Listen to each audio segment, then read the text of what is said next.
Good morning, everyone. This is Anne-Marie Band with the Moneyball Morning for the Benzinga Pro platform. Looking at SPY and the Qs, here's what I want us to see.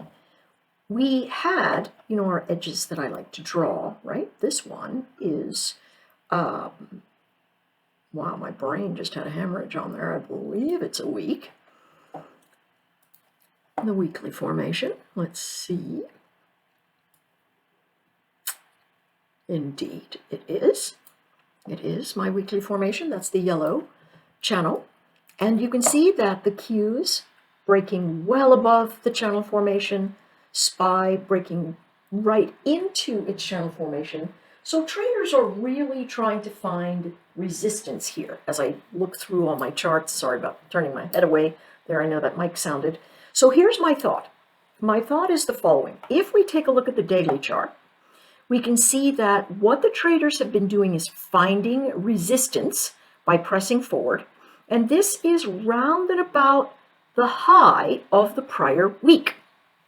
So the first group of traders are going to come in here and yell a little bit and try to force price down. Now, this is going to be a good thing for us in general because everything that we're working in with our butterflies have really started to flatten out in this area. So it would be very nice if on this Friday we stood right around this zone. I'm not really sure that we will, though, simply because there's still a lot of negative pressure sitting around everywhere.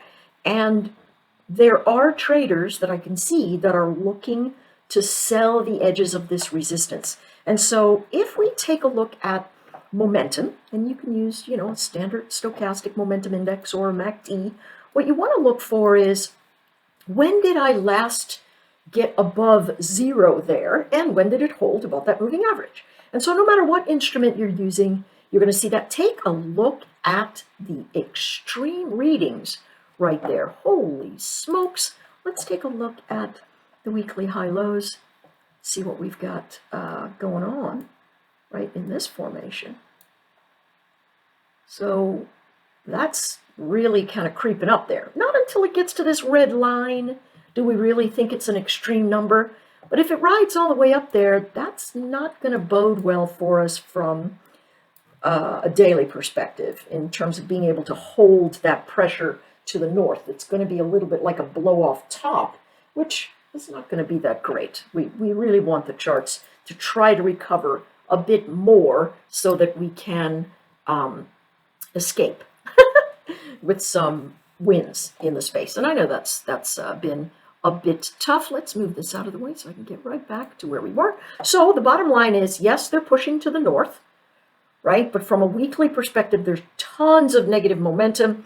Whenever there's a lot of negative momentum and you're under the moving average, all of the bounces eventually collapse at some measure of resistance. Where is that number? My thought, it's anywhere between 406 to 409 in SPY, but it could be less. It could be this 405.60 area that we really are racing into, which I don't love. So as you take a look at the formations, you can see upward trend across the two main things we look for, intraday motion, and we have positive momentum. Now, you should say to yourself, okay, that means that my support tests are going to find value. That's what we'll be after today, finding those support tests that hold in this particular environment. If things look nice, we're able to take some options expiring today. It's going to be interesting one way or the other. But if we can find those, we'll be able to put them up. Look for them on the Pro platform or where you find your triggers from me. Take care.